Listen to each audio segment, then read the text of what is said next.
السلام علیکم ورحمۃ اللہ وبرکاتہ۔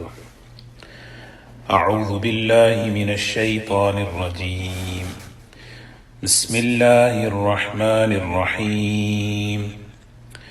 لن تنالوا البر حتى تنفقوا مما تحبون وما تنفقوا من شيء فإن الله به عليم۔ كل الطعام كان حلا لبني إسرائيل إلا ما حرم إسرائيل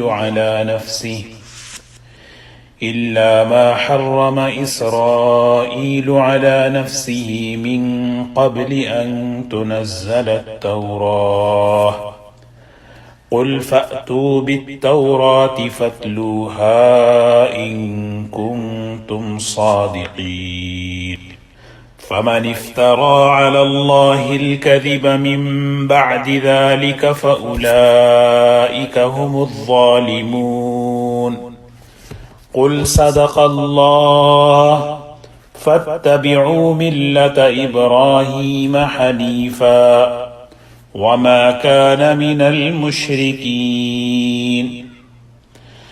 إن أول بيت وضع للناس للذي ببكة مباركا وهدى للعالمين، فيه آيات بينات مقام إبراهيم ومن دخله كان آمنا، ولله على الناس حج البيت من استطاع إليه سبيلا ومن كفر فإن الله غني عن العالمين۔ قل يا أهل الكتاب لم تكفرون بآيات الله والله شهيد على ما تعملون۔ قل يا أهل الكتاب لم تصدون عن سبيل الله من آمن تبغونها عوجا وأنتم شهداء وما الله بغافل عما تعملون۔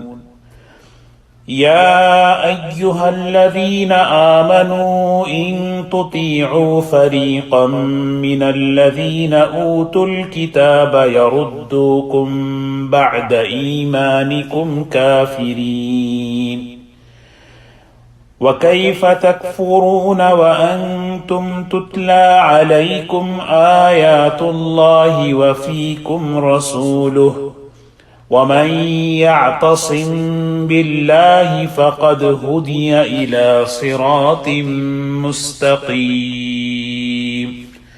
صدق اللہ العظیم۔ سورہ آل عمران کا یہ 10واں رکوع ہے۔ سورہ آل عمران کی آیت نمبر 92 ہے۔ اعوذ باللہ من الشیطان الرجیم۔ لن تنالوا البر حتى تنفقوا مما تحبون وما تنفقوا من شيء فإن الله به عليم۔ لن تنالوا البر، نیکی کے مقام کو، خیر کامل کو، نیکی کے اعلی مقام کو تم ہرگز نہیں حاصل کر سکتے، حتی تنفقوا مما تحبون، جب تک کہ نہ خرچ کرو اپنی سب سے محبوب ترین چیز۔ اللہ تبارک و تعالی فرما رہے ہیں کہ نیکی کا اعلی مقام البر۔ البر کے کئی ترجمے ہیں۔ یہ قرآن پاک کا جملہ جو ہے البر کئی معنوں میں شامل ہے۔ ایک ترجمہ اس کا نیکی کا اعلی مقام، ایک ترجمہ اس کا جنت، ایک ترجمہ اس کا خیر کامل، کئی معنوں میں ہے۔ لن تنالوا البر، نیکی میں کمال درجہ، اعلی مقام حاصل نہیں کر سکتے یہاں تک کہ تنفقوا مما تحبون، اپنی پیاری سی محبوب ترین چیز کو اللہ کے راستے میں خرچ نہ کرو۔ وما تنفقوا من شيء فإن الله به علیم، جو کچھ تم خرچ کرتے ہو، جو چیز بھی تم خرچ کرو گے، بے شک اللہ تبارک و تعالی اچھی طرح اس کو جانتے ہیں۔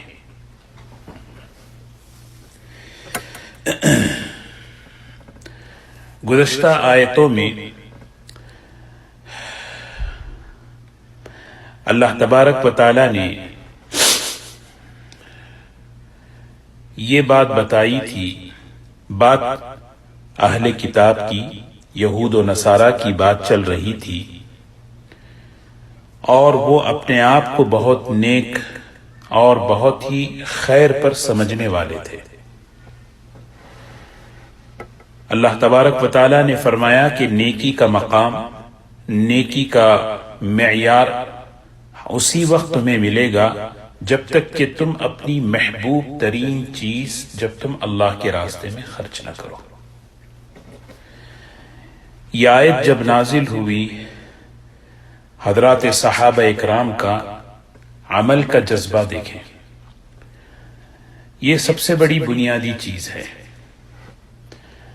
ہاں، کیونکہ اللہ تعالیٰ نے دنیا کو عمل کی جگہ بنایا ہے۔ ہمارا قرآن پاک کا پڑھنا سننا، اس کا سب سے بڑا مقصد کیا ہے؟ زندگی عمل والی بنے، یہ سب سے بڑی بنیاد ہے۔ عمل کی اہمیت ہمارے دل میں آئے، اسی لیے اللہ تبارک و تعالیٰ قرآن پاک میں اعمال کی اہمیت کو اور اس کی تاکید کو بہت بیان کرتے ہیں، تاکہ جو ہم سنیں ہمارے اندر ایک جذبہ پیدا ہو عمل کا، اللہ کی بات کو، اللہ کے رسول صلی اللہ علیہ وسلم کی بات کو جب بندہ سنے تو اس کیفیت کے ساتھ سنے کہ مجھے اس پر عمل کرنا ہے۔ اسی لیے عمل کا اہتمام ہو، عمل پر اپنی زندگی کو لانا ہے، کیونکہ اصل جو اثر ہے وہ عمل کا ہے۔ دنیا میں بھی آخرت میں بھی انسان کے عملوں کا اثر پڑتا ہے۔ تو حضرات صحابہ جب اس آیت کو انہوں نے سنا تو ایک ایک صحابی کا جذبہ، یہ اللہ تعالیٰ فرما رہے نیکی کا مقام اگر حاصل کرنا چاہتے ہو، اپنی محبوب ترین چیز اللہ کے لیے خرچ کرو۔ کس یقین کے ساتھ، کس طلب کے ساتھ حضرات صحابہ سنتے تھے۔ اس لیے دوستو، ہماری زندگی اعمال پر آئے، جتنا عمل ہماری زندگی میں آئے گا اتنا ہی آدمی بنے گا۔ آدمی جو بنتا ہے وہ عمل سے بنتا ہے۔ کہتے نا کہ زندگی بنتی ہے عمل سے، عمل سے زندگی بنتی ہے۔ عمل کے ذریعے سے آدمی کی زندگی قیمتی بنتی ہے۔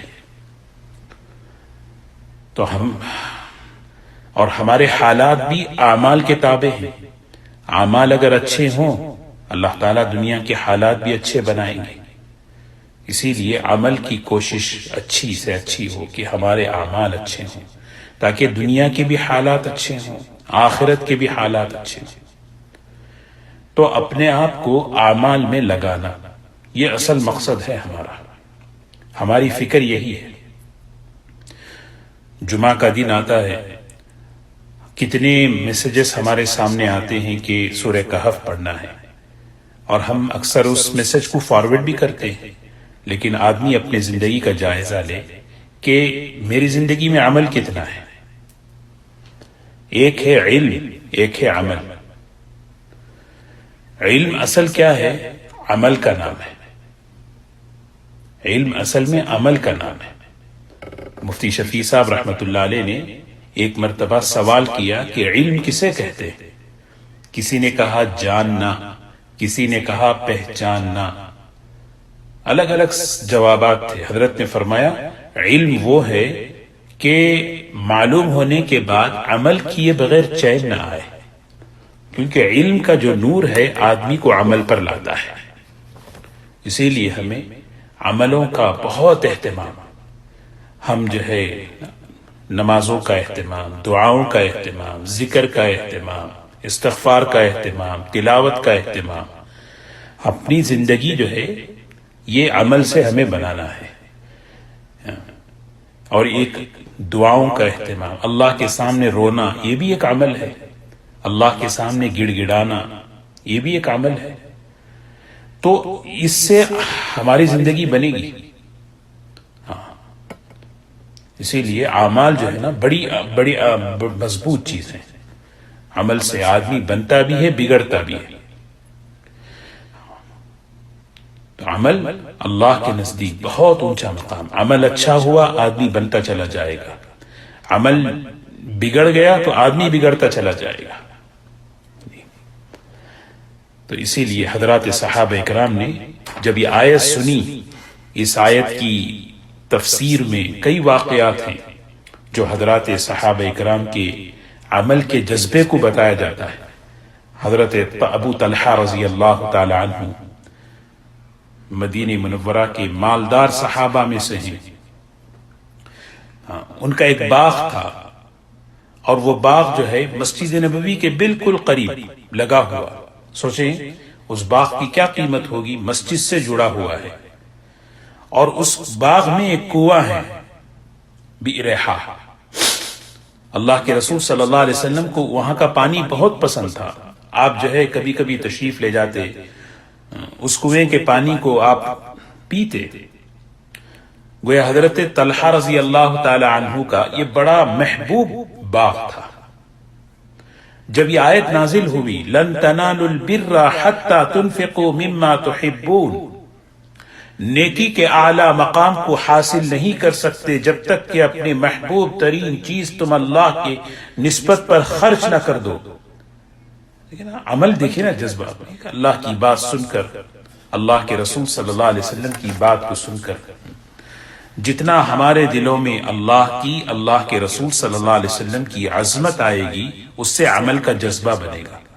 ہر آدمی چاہتا ہے عمل کرنا، لیکن عمل کا جذبہ آئے گا کیسے؟ کلام کی، صاحب کلام کی عظمت دل میں ہو، اللہ کی بات ہے، اللہ کے رسول صلی اللہ علیہ وسلم کی بات ہے۔ جب دل اثر لیتا ہے، دل اثر لیتا ہے تو عمل ظاہر کرتا ہے۔ آدمی کا دل اثر لیتا ہے تو اس کا اثر جو ہے عمل سے ظاہر ہوتا ہے۔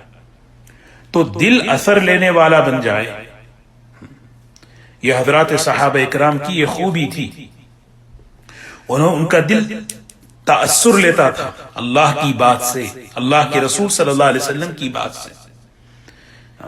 اسی لیے جب کوئی قرآن پاک کی آیت یا اس کا ترجمہ یا حدیث جب ہم سنیں تو فوراً ہمارے دل میں ایک تأثر پیدا ہو، یہ اللہ کا کلام ہے، یہ اللہ کے رسول صلی اللہ علیہ وسلم کی بات ہے۔ اس سے کیا ہوتا ہے؟ وہ تأثر ہمیں عمل پر لاتا ہے۔ یہ تأثر جو ہے نا عمل پر لیتا ہے، اور پھر وہ عمل جو ہے آدمی کی زندگی کو بناتا ہے۔ حضرات صحابہ اکرام کے اندر جو عمل کا شوق تھا، اعمال کی رغبت تھی، آج ہم اپنا جائزہ لیں، کتنا ہم سنتے ہیں، کتنے ہم بیانات کرتے ہیں، کتنے ہم بیانات سنتے ہیں۔ میری اپنی زندگی عمل والی، صبح سے لے کے شام تک، میرے اٹھنے سے لے کر سونے تک کتنی چیزیں مجھے معلوم ہیں، اور ان معلومات میں سے کتنی چیزیں میرے عمل میں ہیں، کتنی چیزیں میرے عمل میں ہیں۔ اور سچ بتاؤں کہ عمل سے عمل منتقل ہوتا ہے۔ جب بڑوں میں عمل والی زندگی آئے گی، بچوں میں خود بخود اعمال منتقل ہوں گے، ماں باپ عمل والے بنیں گے۔ اسی لیے کہتے ہیں نا، عمل سے عمل منتقل ہوتا ہے۔ یہ نبوی طریقہ تھا۔ حضور اکرم صلی اللہ علیہ وسلم، آپ کی 24 گھنٹے کی زندگی عمل والی تھی۔ حضرات صحابہ اس زندگی کو دیکھتے تھے، صبح سے اٹھنے سے لے کر شام تک اس زندگی کو دیکھا، اور اس زندگی کو دیکھ کر اپنے آپ کو بھی بنایا عمل والا۔ اور وہ سنتے تھے اسی نیت سے کہ مجھے عمل کرنا ہے، وہ سنتے تھے اسی لیے، اور ان کا علم گہرا تھا. اعمقہم علما، علم گہرا، گہرے کا مطلب کیا ہے؟ عمل ان کی زندگی میں تھا نا دوستو. ایسا علم جو عمل پر نہ لائے وہ علم نافع نہیں ہوتا. اللہم انی اسألک علما نافعا، اے اللہ مجھے علم کا نافع علم عطا فرما. نافع علم کیا ہے؟ مجھے عمل پر لائے، کہ جمعہ آئے تو کہف پڑھوں، درود شریف پڑھوں، جمعہ کے معمولات ہوں، صبح شام کے معمولات ہوں، نمازیں ہوں، تلاوت ہو، اذکار ہوں. میری زندگی عبادات میں نہیں، مختلف معاملات میں، معاشرت میں، معاشرت کی باتیں ہم سنتے ہیں، گھریلو زندگی، رشتہ داروں کی زندگی، یہ میری زندگی میں عمل آئے. یہ عمل کا جو شوق ہے، عمل کی جو رغبت ہے، وہ کیسے پیدا ہوگی؟ اس کی ایک بنیاد کہ ہمیں کیا ہے، ہمیں جو ہے ہمارا دل تأثر لے، اور دل تأثر لیتا ہے اس علم سے جو علم اللہ کے رسول صلی اللہ علیہ وسلم نے فضائل والا بیان کیا. فضائل والا علم جو ہے یہ آدمی کے دل میں اثر لینے کی استعداد پیدا کرتا ہے. نماز کے فضائل، ذکر کے فضائل، خدمت کے فضائل، ماں باپ کی خدمت کے فضائل، اچھے اخلاق کے فضائل. اچھے اخلاق کے کیا فضائل ہیں؟ معاف کرنے کے فضائل. انا زعیم ببیت فی ربط الجنہ لمن ترک المراء ولو کان محقا، میں ذمہ داری لیتا ہوں جنت کے بیچ میں گھر دلانے کی اس شخص کو جو حق پر رہتے ہوئے حق چھوڑ دے. یہ فضیلت ہے. آدمی سنے گا، پھر اس کے بعد اس کے دل میں خیال آئے گا اللہ اکبر، حضور صلی اللہ علیہ وسلم ذمہ داری لے رہے ہیں کہ جو آدمی حق پر رہنے کے باوجود اپنے حق کو چھوڑ دے تو پھر کیا ہوگا؟ اللہ کے رسول صلی اللہ علیہ وسلم جنت میں گھر دلائیں گے. سبحان اللہ. مجھے تو دنیا چھوڑ کر جانا ہے، یہاں حق کے لیے کیا کروں؟ آدمی حق قربان کرتا ہے، آدمی حق قربان کرتا ہے، اپنے حقوق کو، دوسروں کے حق ادا کرتا ہے، اپنے حقوق کو معاف کر دیتا ہے. تو عمل کا شوق، عمل کی رغبت، اس سے جو ہے نا دل جو ہے نا تأثر لے. دل کا تأثر آتا ہے جب ہم اللہ کے رسول صلی اللہ علیہ وسلم کے اس علم کو پورے یقین کی قوت کے ساتھ، تصدیق کی قوت کے ساتھ ہم سنیں گے. صحابہ اسی طرح سنتے تھے. لن تنالوا البر حتى تنفقوا مما تحبون. کیسے اس آیت کو سنا حضرت ابو طلحہ رضی اللہ تعالی عنہ، اور سن رہے ہیں تو کیا ہے؟ اللہ اکبر، فوراً سچ کہا اللہ نے، یقین کے ساتھ، یقین اور سچ یعنی تصدیق کے ساتھ. تصدیق کہتے ہیں ہاں اللہ نے سچ کہا ہے، فوراً عمل کی توفیق ہوگی. آگے اللہ کے رسول صلی اللہ علیہ وسلم، میری سب سے محبوب ترین چیز یہ ہے، یہ باغ، آپ اس کو کیا فرمائیں؟ آپ اس کو جو ہے اللہ کے راستے میں قبول فرما لیں. حضرات صحابہ کا مزاج دیکھیں. حضور اکرم صلی اللہ علیہ وسلم نے دیکھا باغ بہت قیمتی ہے، بہت ہی عمدہ ہے، تو فرمایا ابو طلحہ ایک کام کرو، اس باغ کو اپنے رشتہ داروں میں تقسیم کر دو. اس باغ کو اپنے رشتہ داروں میں تقسیم کر دو، اپنے رشتہ داروں میں، بھائی بہنوں میں. کتنی بڑی بات. یہ ہماری تربیت ہے. اس میں آدمی بعض مرتبہ خرچ بھی کرتا ہے تو وہاں کرتا ہے جہاں اس کا جی چاہتا ہے. حکم دیکھنا ہے، اگرچہ وہ حکم نفس پر بھاری ہو، اگرچہ وہ حکم جو ہے نفس پر شاق لگے. بھائی محتاج ہے، بہن محتاج ہیں، پھوپھی خالہ محتاج ہیں، وہ ضرورت مند ہے، آدمی جو ہے باہر دوسری جگہ لگا رہا ہے.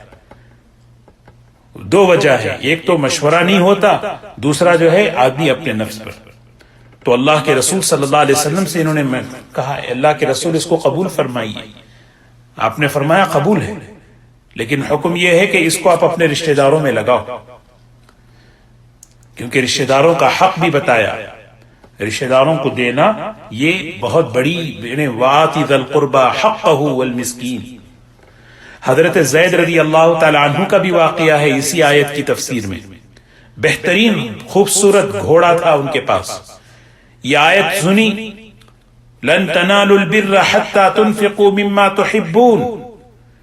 اللہ تبارک و تعالی کے راستے میں محبوب ترین چیز کو قربان کرو گے تو نیکی کا اونچا مقام ملے گا. یہ صحابہ کی حرص، صحابہ کا شوق، طلب، مجھے آگے مقام حاصل کرنا ہے نیکی کے راستے میں. تو آگے کہنے لگے اللہ کے رسول صلی اللہ علیہ وسلم یہ میرا گھوڑا قبول فرما لیں اللہ کے راستے. آپ نے قبول فرمایا، بہت اچھا ہے. لے کر ان کے بیٹے حضرت اسامہ کو دے دیا. تو حضرت زید کہنے لگے اے اللہ کے رسول صلی اللہ علیہ وسلم یہ تو گھر کے اندر ہی آ گیا، یہ تو صدقہ. آپ نے فرمایا نہیں، تمہارا صدقہ اللہ نے قبول کیا ہے، تمہارے بیٹے کو اس کی ضرورت ہے. یہ حضرات صحابہ کا ایک طرف ان کے عمل کا جذبہ بیان کیا جا رہا ہے، دوسری طرف ان کی اطاعت کو بیان کیا جا رہا ہے، اور ہمیں سکھایا جا رہا ہے کہ اصل اطاعت وہ ہے جو حکم کی نسبت پر ہو، اللہ کے رسول صلی اللہ علیہ وسلم. اس سے آدمی کیا ہے، اپنے نفس کی شرارتوں سے محفوظ ہوتا ہے. حضرت معاذ رضی اللہ تعالی عنہ کا بھی واقعہ ہے، کئی واقعات ہیں اس میں. حضرت عبداللہ ابن عمر رضی اللہ تعالی عنہ قرآن پڑھ رہے ہیں، اس آیت پر پہنچے تو انہوں نے فوراً وہی رک گئے اور سوچے میرے پاس اس وقت میری جائیداد میں سب سے پسندیدہ چیز کیا ہے، محبوب ترین چیز کیا ہے. سوچنے لگے، بولے ایک باندی ہے رومی. اس کے بارے میں حضرت عبداللہ ابن عمر رضی اللہ عنہ فرماتے تھے میرے دل کی خواہش تھی کہ اس کو آزاد کر کے نکاح کر لوں، لیکن جب یہ آیت میں نے سنی تو میں نے اس کو بلا کے کہا تو آزاد ہے، آزاد کر دیا اللہ نے. تو لن تنالوا البر حتى تنفقوا مما تحبون. اللہ تعالی ہمیں بھی ایسے جذبے عطا فرمائے. اسی لیے دوستو کہ ہماری زندگی عمل والی بنے، عملوں کا شوق ہو. عمل کا شوق، عمل کی رغبت، یہ جو ہے یہ ایک غذا ہے. اسے جب ہم یہ غذا ملتی رہے گی تو وہ رغبت ہے نا، وہ رغبت ملتی رہے گی اور اس سے آدمی چلے گا. رغبت کہتے ہیں شوق کو. مستقل حدیثوں میں اس کا عنوان اس پر عنوان ہے رغبت الصحابہ، صحابہ کا شوق مال خرچ کرنے میں. آدمی کا شوق ہوتا ہے مال کمانے میں، لیکن حدیثوں میں باب ہے رغبت الصحابہ فی انفاق المال. مال کے خرچ کرنے میں صحابہ کی رغبتیں کیا تھیں، ان کے شوق کیا تھے، ان کے جذبے کیا تھے. وہ جذبات کہاں سے پیدا ہوئے؟ وہ جذبات، وہ ایمان، وہ اللہ کے وعدوں پر یقین، وہ اللہ کے وعدوں پر یقین، اللہ کے غیبی خزانوں پر یقین. جو کچھ نظر آ رہا ہے اس کے مقابلے میں اللہ کے غیب پر یقین. جو کچھ ایک علم دنیاوی علم ہے، اس علم کے مقابلے میں اللہ کے کلام کا، اللہ کے رسول صلی اللہ علیہ وسلم کی حدیث کا جو علم ہے اس علم پر یقین. یہ یقین جو ہے انہیں یہ جذبہ بناتا رہا. یہ جذبہ، ہم بھی اس جذبے کے محتاج ہیں. آدمی جو ہے آدمی جو چلتا ہے وہ اپنے اندر کے جذبے سے چلتا ہے. جذبہ ٹھنڈا پڑ جائے، آدمی کے پاس معلومات کی تعداد ہو، آدمی کر نہیں پاتا. حضرات صحابہ، ان کی تہجد، ان کی نمازیں، ان کی لمبی لمبی نمازیں، ان کی لمبی لمبی رکعتیں، جب پتا چلے دعا کیا ہے، اللہ کے سامنے گڑ گڑانا، اللہ کے سامنے رونا. آدمی اللہ کے سامنے مانگے گا 2-2 3-3 گھنٹے. حضور اکرم صلی اللہ علیہ وسلم کی گھنٹوں دعا ہوتی تھی، ہم تو 2 منٹ پہ 4 منٹ پہ تھک جاتے. تو اسی لیے روزانہ ہمیں اس کا اہتمام کرنا ہے کہ ہم جو ہے حضور اکرم صلی اللہ علیہ وسلم کی فضائل والی جو حدیثیں ہیں ان حدیثوں کو ہم جو ہے اہتمام سے اپنے گھروں میں پڑھیں، تاکہ اس سے ہمارے اندر، ہمارے گھر کے اندر ایک شوق پیدا ہو کہ مجھے بھی نماز، اپنی زندگی کو نماز پر، تلاوت پر، ذکر پر، خدمت پر، اخلاق پر، صفات پر، اس پر مجھے لانا ہے. جب اس کو ہم سنتے رہیں گے دل تاثر لے گا اور اثر سے عمل ظاہر ہوگا، یقین پیدا ہوگا اور یقین کا نتیجہ عمل ہے. حضرات صحابہ نے اس ترتیب پر اپنی زندگی بنائی تھی. ان کا جو عمل کا جذبہ تھا یہ تو فرمایا لن تنالوا البر حتى تنفقوا مما تحبون. بات چل رہی تھی اہل کتاب کی، اور یہاں اللہ تعالیٰ نے جو فرمایا اس میں حضرت شاہ ولی اللہ صاحب رحمۃ اللہ علیہ نے ایک ربط اور جوڑ بیان کیا ہے. اہل کتاب کو حضور اکرم صلی اللہ علیہ وسلم کی نبوت پر ایمان لانے میں جو سب سے بڑی رکاوٹ تھی ان کا عہدہ تھا، ان کا اقتدار تھا، ان کی ریاست تھی. ہم تو بڑے ہیں، نبوت تو ہمارے خاندان میں چلی آ رہی تھی، اب یہ نبوت کسی اور خاندان میں آ گئی، ہم اس کو مانیں؟ ہم تو بڑے ہیں، بادشاہت ہمارے خاندان میں، نبوت ہمارے خاندان میں، اگر ہم ان کی نبوت کو تسلیم کریں گے تو ہمارا یہ اقتدار، ہماری یہ ریاست، ہمارا یہ عہدہ یہ چلا جائے گا. تو اللہ تعالیٰ نے یہ آیت اتاری، لن تنالوا البر، نیکی کا مقام، جنت میں اعلی مقام، نیکی میں کمال، خیر کامل، بہترین ثواب حاصل کرنا چاہتے ہو، کیا کرو؟ حتی تنفقوا مما تحبون. اللہ کے رسول صلی اللہ علیہ وسلم پر ایمان لانے کے لیے جو چیز رکاوٹ بن رہی ہے، وہ اقتدار ہو، ریاست ہو، عہدہ ہو، تمہارے یہ سب قربان کر دو. قربان جو ہے صرف مالی نہیں کیا جاتا، قربان جو ہے اقتدار بھی قربان، اللہ کی نسبت پر اقتدار بھی قربان ہوتا ہے. لگانے کی چیز اقتدار بھی، عہدہ بھی، سرداری بھی. حضرت ابو سفیان سردار تھے، خالد ابن ولید سردار تھے اسلام لانے سے پہلے، انہوں نے اپنی اس سرداری کو قربان کر کے اسلام میں داخل ہوئے. لیکن اللہ تبارک و تعالی بڑے نوازنے والے ہیں، اللہ نے ان کو نوازا، اسلام سے پہلے بھی سردار، اسلام کے بعد بھی سردار، حضرت خالد ابن ولید.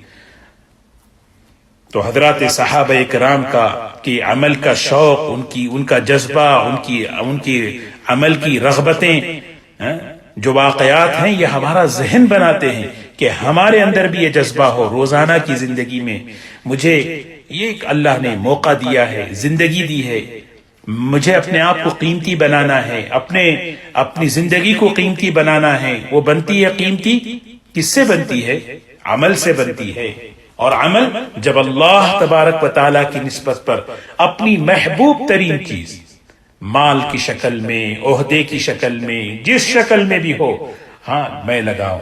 اور آگے فرمایا وَمَا تُنْفِقُوا مِنْ شَيْءٍ، جو کچھ بھی تم خرچ کرو گے، جو کچھ بھی، چاہے اپنی پیاری چیز ہو، چاہے ایسی معمولی چیز ہو، جو بھی تم خرچ کرو گے، فَإِنَّ اللَّهَ بِهِ عَلِيمٌ، بے شک اللہ اچھی طرح اس کو جانتے ہیں، کیا نیت ہے، کیا جذبہ ہے.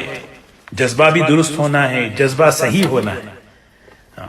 اسی لیے خرچ پر جو ہے جذبہ اللہ دیکھتے ہیں. وَمَا تُنْفِقُوا مِنْ شَيْءٍ فَإِنَّ اللَّهَ بِهِ عَلِيمٌ.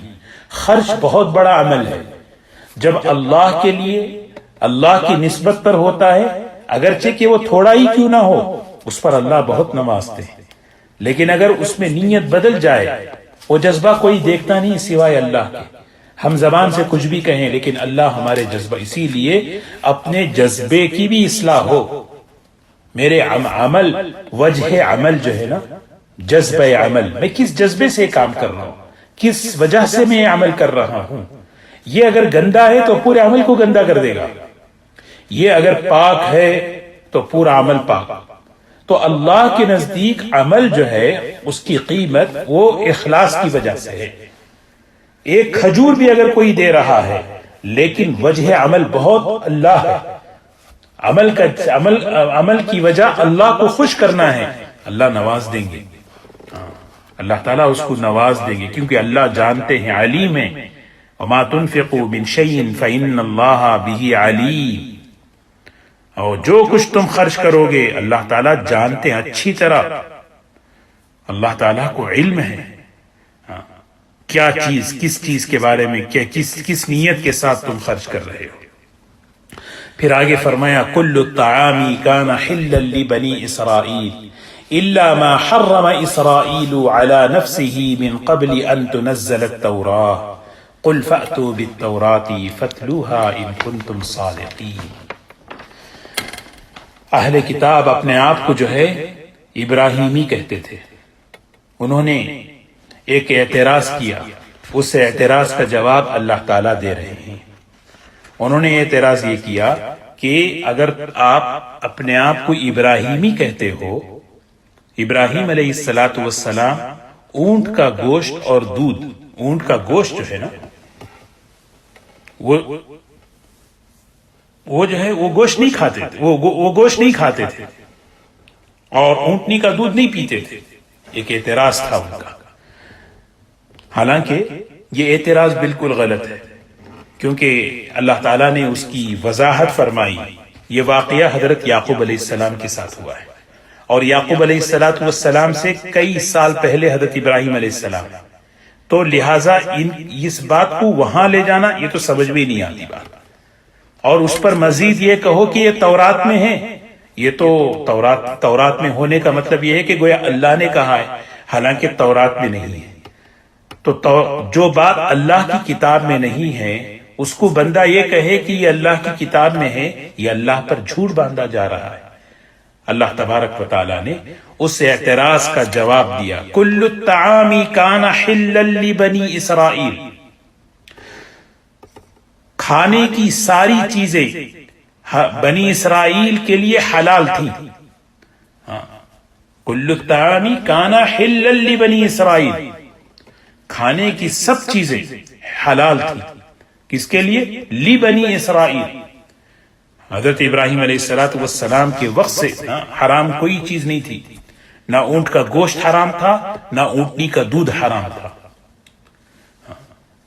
الا ما حرم اسرائیل علی نفسی،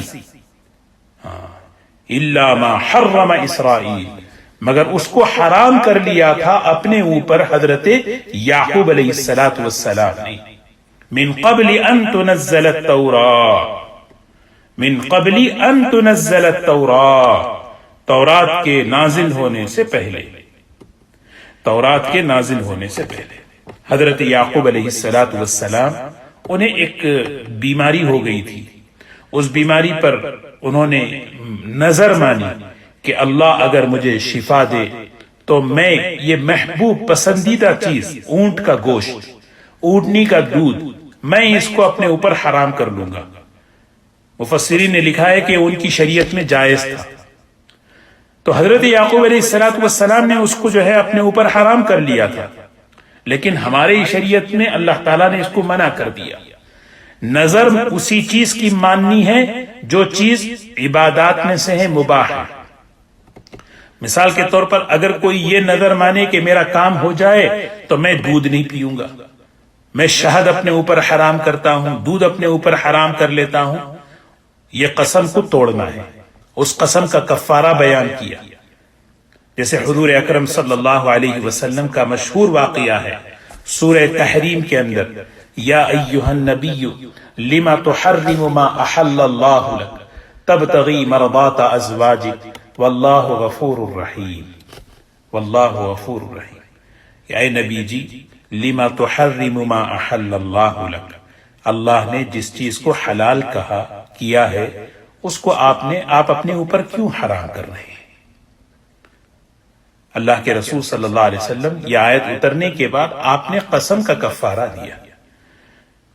تو یہ بنی اسرائیل یہ اہل کتاب جو ہے، انہوں نے اپنے آپ کو کہا ہم ابراہیمی ہیں، ہم گوشت اس لیے نہیں کھاتے کہ حضرت ابراہیم علیہ السلام گوشت نہیں کھاتے تھے، ہم اونٹنی کا دودھ اس لیے نہیں پیتے کہ حضرت ابراہیم علیہ السلام اونٹنی کا دودھ نہیں پیتے تھے۔ تو اللہ تعالیٰ نے فرمایا یہ تو واقعہ حضرت یعقوب علیہ السلام کے ساتھ ہوا ہے، اور حضرت یعقوب علیہ السلام سے کئی سال پہلے تو ابراہیم علیہ السلام آئے ہیں، اور تم یہ بات کہاں سے کہہ رہے ہو؟ اور اس پر مزید یہ کہہ رہے کہ تورات میں ہے۔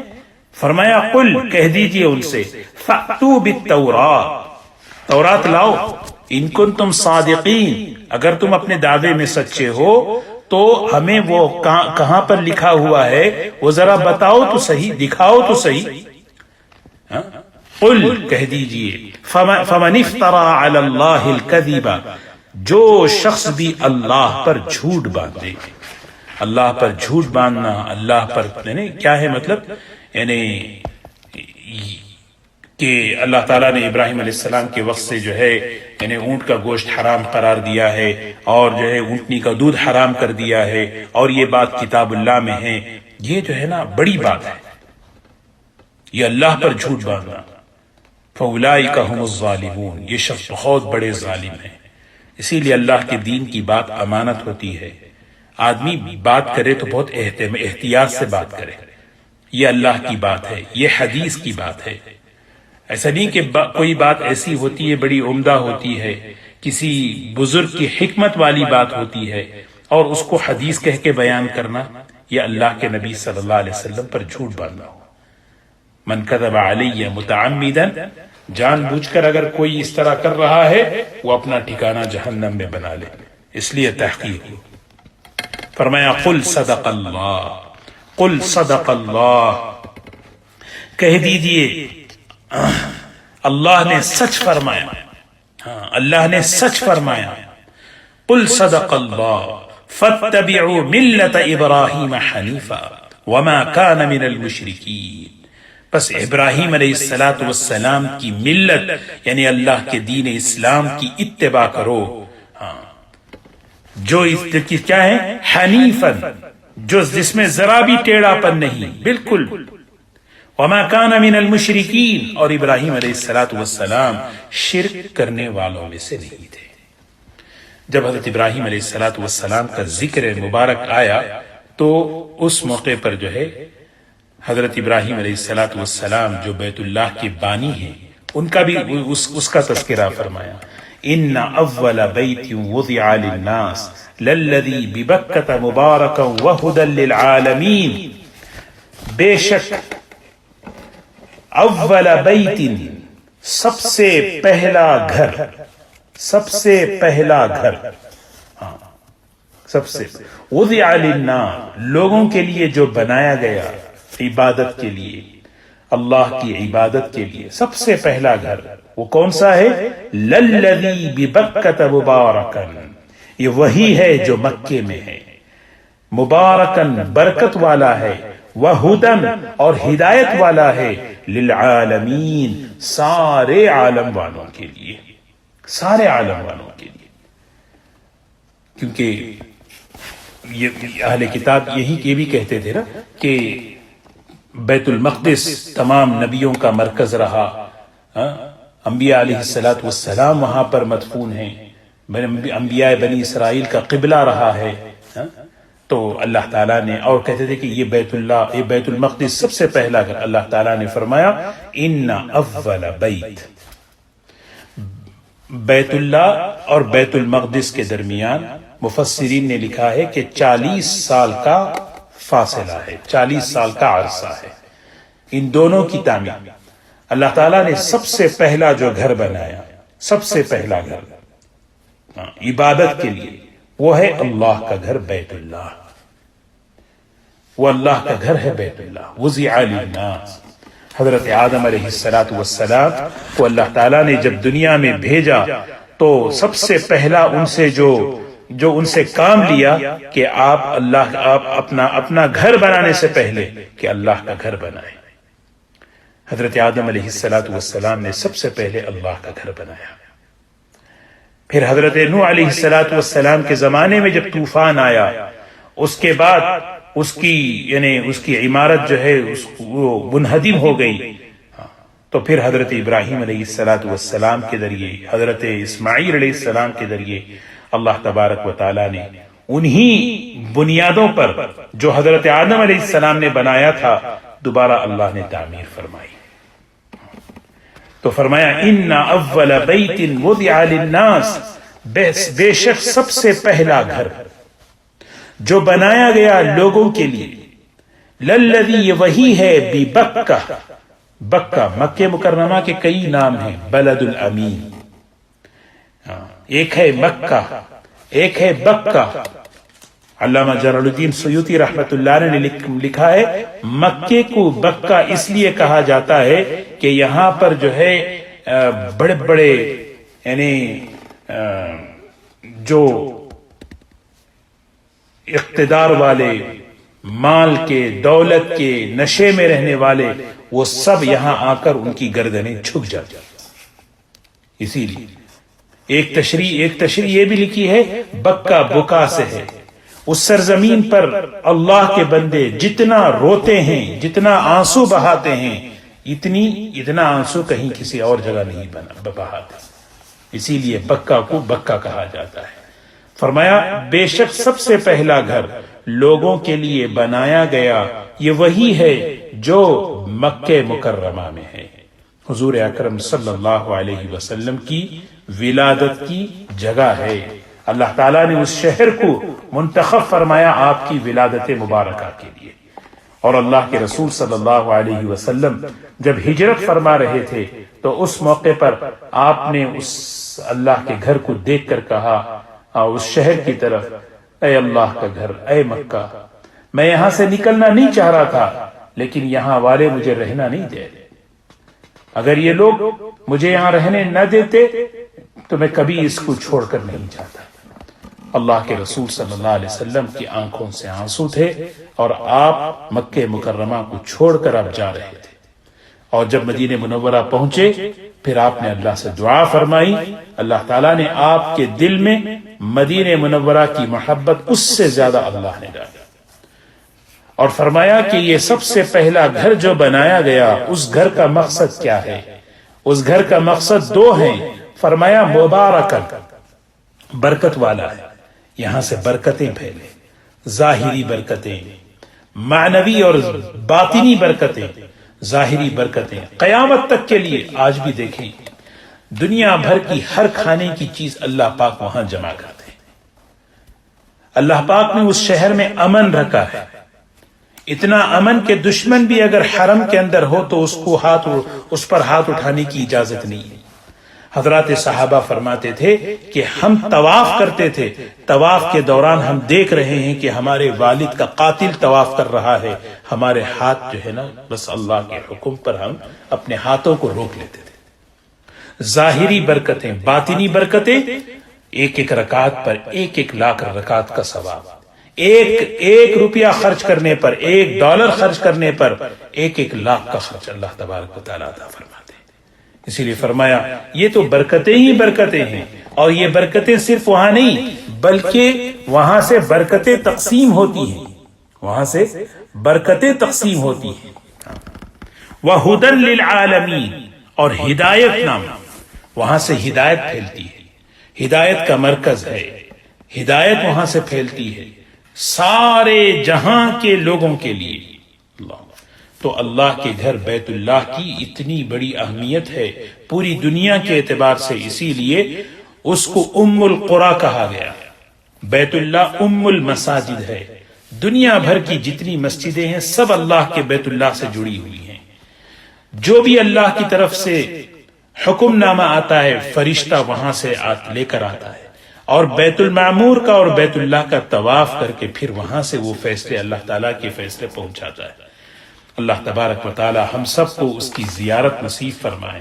پھر آگے فرمایا فیہ آیات بینات، اس میں یعنی بیت اللہ میں کھلی ہوئی نشانیاں ہیں، اللہ تعالیٰ کی قدرت کی نشانیاں ہیں، ایسی عجیب غریب اللہ تعالیٰ کی قدرت کی نشانیاں۔ اس میں ایک بڑی نشانی کیا ہے؟ مقام ابراہیم، ایک مقام ابراہیم ہے، مقام ابراہیم ہے۔ فیہ آیات بینات، اللہ کی قدرت کی نشانیاں، کہ حضور اکرم صلی اللہ علیہ وسلم کی ولادت سے پہلے ابرہہ بادشاہ یمن کا ہاتھیوں کا لشکر لے کر ناپاک ارادے سے مکہ مکرمہ میں داخل ہونا چاہ رہا تھا، اللہ کے گھر کو ڈھانے کے لیے۔ اللہ تبارک و تعالیٰ نے اپنی قدرت کا مظاہرہ فرمایا، اور ابابیل پرندوں کے ذریعے سے اللہ نے اس طاقتور لشکر کو ایسے تباہ کیا کہ اللہ تعالیٰ نے قیامت تک اپنی قدرت کو بتایا۔ الم ترى کیف فعل ربک باصحاب الفیل الم یجعل کیدہم فی تضلیل وارسل علیہم طیرا ابابیل ترمیہم بحجارۃ من سجیل فجعلہم کعصف مأکول۔ اللہ تعالیٰ کی قدرت کی نشانی ہے، اور اس میں ایک نشانی مقام ابراہیم ہے، ایک پتھر ہے، حضرت ابراہیم علیہ السلام اس پتھر پر کھڑے ہو کر بیت اللہ کی جو ہے تعمیر کرتے تھے.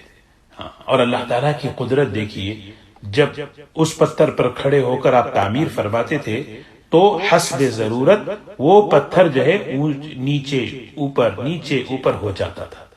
پتھر کے اندر یہ جان، یہ اللہ کی قدرت ہے، ورنہ پتھر میں کہاں یہ قوت کہ وہ اوپر ہو اور نیچے ہو. حضرت ابراہیم علیہ السلام اس پر کھڑے ہو کر اللہ کے گھر کی جو تعمیر فرمائے، اس پتھر پر حضرت ابراہیم علیہ السلام کے مبارک قدموں کے نشان ہیں، آج بھی موجود ہیں، اور بہت سے خوش نصیب اللہ کے بندے ہیں جو اس کی زیارت کرتے ہیں. فرمایا مقام ابراہیم، اور پھر فرمایا تیسری چیز وَمَن دَخَلَهُ كَانَ آمِنًا، وَمَن دَخَلَهُ كَانَ، جو اس میں داخل ہو جائے کان آمنا، وہ مامون ہو گیا، امن والا ہو گیا، محفوظ ہو جاتا ہے. بیت اللہ میں، مکہ مکرمہ میں داخل ہونے والے کی جان، مال، عزت محفوظ، اس کو کوئی نہیں ستا سکتا، اس کی جان پر کوئی حملہ نہیں کر سکتا. ومن دخلہ کان آمنا، یہ کیوں؟ اس لیے کہ اللہ کے گھر کی عظمت، اللہ کے گھر کی حرمت ہے دلوں کے اندر، اس کو بٹھایا گیا ہے. وَلِلَّهِ عَلَى النَّاسِ حِجُّ الْبَيْتِ مَنِ اسْتَطَاعَ إِلَيْهِ سَبِيلًا. اب آگے تیسری بات بیان فرمائی، تیسری خصوصیت وَلِلَّهِ عَلَى النَّاسِ، اللہ ہی کے واسطے، اللہ ہی کے لیے لوگوں پر یہ ضروری ہے، یہ فرض ہے. کیا ہے؟ اگر اللہ کے گھر تک پہنچنے کی استطاعت رکھتے ہو، صحت کے اعتبار سے، مال کے اعتبار سے، حج البیت، اللہ کے گھر کا حج کرنا، اللہ کے گھر کے حج کا ارادہ کرنے کی استطاعت رکھتے ہو، تو اللہ نے یہ لوگوں پر لازم کر دیا اللہ کے لیے. وَلِلَّهِ عَلَى النَّاسِ حِجُّ الْبَيْتِ، کعبۃ اللہ کی فضیلت کو بیان کیا، اس کی تاریخ کو بیان فرمایا. پھر اس کے بعد اللہ تعالیٰ نے حج کی فرضیت کو بیان فرمایا کہ دیکھو اللہ کے گھر کے حج کا حج کرنا یہ جو ہے فرض ہے. کس کے لیے؟ من، اس شخص کے لیے استطاع الیہ سبیلا، جو راستے کی استطاعت رکھتا ہے. استطاعت کی تفصیل کیا ہے؟ اب اس کے پاس اتنا مال ہو، وہاں تک وہ جا سکے، واپس آ سکے، اور پھر وہ یہاں پر بھی اپنے گھر والوں کے لیے انتظام کر سکے، یہ اور صحت مند ہو، عورت اگر ہے تو محرم اس کا ساتھ ہو. یہ سارے جو ہے نا تفصیل فقہ کی کتابوں میں، احادیث میں آئے ہیں. اللہ تبارک و تعالی نے فرمایا وَلِلَّهِ عَلَى النَّاسِ حِجُّ الْبَيْتِ مَنِ اسْتَطَاعَ إِلَيْهِ سَبِيلًا وَمَنْ كَفَرَ، جو انکار کرے، جو انکار کرے، یعنی اللہ کے گھر پر حج کرنے کے فرض ہونے کا انکار کر دے، استطاعت کے باوجود، مالی حیثیت کے باوجود، صحت کے باوجود حج نہیں کرتا، یہ تو عملی انکار ہے. لیکن ایک زبان سے، عقیدے سے انکار کرے، عقیدے سے انکار کرے. دیکھیے نا، حالانکہ کفارہ کا جو اطلاق ہوتا ہے وہ اسی کے لیے ہوتا ہے، لیکن یہ اتنا بڑا عمل، اللہ نے اسے صحت دی، استطاعت دی، مال دیا، لیکن پھر بھی وہ نہیں جا رہا ہے. یہ تو جو ہے بے ایمانوں کی طرح یہ عمل کر رہا ہے. جیسے ایک بے ایمان حج کو مانتا ہی نہیں، حج کا انکار کرتا ہے. جو شخص استطاعت کے باوجود حج نہیں کرتا، اسی لیے حدیث میں آتا ہے، اللہ کے رسول صلی اللہ علیہ وسلم نے بہت ناراضگی کا اظہار فرمایا، جو شخص استطاعت کے باوجود حج نہ کرے وہ یہودی ہو کے مرے یا عیسائی ہو کے مرے، مجھے کوئی اس کی پرواہ نہیں ہے. فرمایا فَإِنَّ اللَّهَ غَنِيٌّ عَنِ الْعَالَمِينَ، بے شک اللہ تبارک و تعالی غنی ہیں، بے نیاز ہیں. اللہ تعالیٰ کیا ہے؟ اس لیے کہ اللہ کے حکم کا انکار کرنا. آدمی کیا سمجھتا؟ حج کیا تو اللہ کو کوئی فائدہ ہے، نماز پڑھوں گا تو اللہ کو کوئی فائدہ ہے، روزہ رکھوں گا تو اللہ کو کوئی فائدہ ہے. نہیں، تمام عبادتیں تو اپنی ذات کے لیے بندہ کرتا ہے، اس کا نفع دنیا میں اور آخرت میں اپنے لیے ہے. اللہ تعالیٰ تو بہت اونچی ذات ہے ہماری عبادتوں سے. ہماری عبادتوں کے اللہ محتاج نہیں ہے. بالکل اللہ ہماری عبادتوں کے محتاج نہیں ہے. وَمَنْ كَفَرَ فَإِنَّ اللَّهَ غَنِيٌّ عَنِ الْعَالَمِينَ. اللہ تعالیٰ تو تمام دنیا والوں سے بے نیاز ہیں. کوئی آدمی ساری دنیا والے مل کر یہ طے کریں کہ ہمیں اللہ کو نہیں ماننا ہے، اس کی شان میں ذرا برابر بھی کمی نہیں آتی، بلکہ اس کی نحوست انہی لوگوں پہ پڑے گی. اگر سب مل کے متقی ہو جائیں، ساری کی ساری دنیا متقی ہو جائے، اللہ تبارک و تعالیٰ کی شان میں ذرا برابر بھی زیادتی نہیں ہوتی، کیونکہ اللہ بڑا ہے. فَإِنَّ اللَّهَ غَنِيٌّ عَنِ الْعَالَمِينَ. اللہ تبارک و تعالیٰ ہمیں عمل کی توفیق نصیب فرمائے. جیسے شروع میں نے بات عرض کی تھی، لن تنالوا البر حتى تنفقوا مما تحبون. یہ ایک بہت بڑی ہمارے لیے ایک سبق ہے، ایک نصیحت ہے کہ اللہ سے مانگنا ہے اور اپنے آپ کو عمل والی زندگی بنانی ہے، کہ ہم اس کا زندگی میں عملی پہلو کو مضبوط کریں. نمازوں کا اہتمام، تلاوت کا اہتمام، ذکر کا اہتمام، اور پھر جو ہے ہمارے گھر کے اندر اخلاق کا اہتمام. عمل سے عمل زندہ ہوگا، عمل سے عمل منتقل ہوگا. ماشاءاللہ دین سیکھتے ہیں، دین سیکھنے میں وقت لگاتے ہیں، بیان سنتے ہیں، کتابیں پڑھتے ہیں. ان سب کا مقصد کیا ہے؟ مقصد یہ ہے کہ میری زندگی عمل والی بنے. عمل جتنا ہوگا زندگی اتنی قیمتی بنے گی. اللہ کے نزدیک بندے کا مقام عمل کی بنیاد پر ہے، اسی لیے اپنے عملی زندگی کو بہت مضبوط کرنا ہے. ایسا نہیں ہے کہ ہم جو ہے بس اس چیز سے اگر غافل ہو جائیں تو پھر کہیں وہ علم وبال جان نہ بن جائے. جب جو علم آدمی کو عمل پر نہ لائے، وہ خطرہ ہے کہ وہ علم آدمی پر وبال جان بن جائے گا.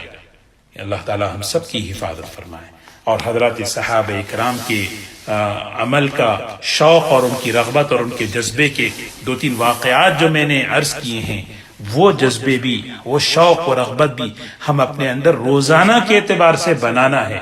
اس کے لیے ہم حدیث، فضائل کی حدیث سنیں جس میں نمازوں کا، تلاوت کے، عمل کے شوق کو، جو عمل کے فضائل کو بیان کیا گیا، تاکہ اس سے ہمارے اندر رغبت پیدا ہو. اللہ تبارک و تعالی ہم سب کو عمل کی توفیق نصیب فرمائے.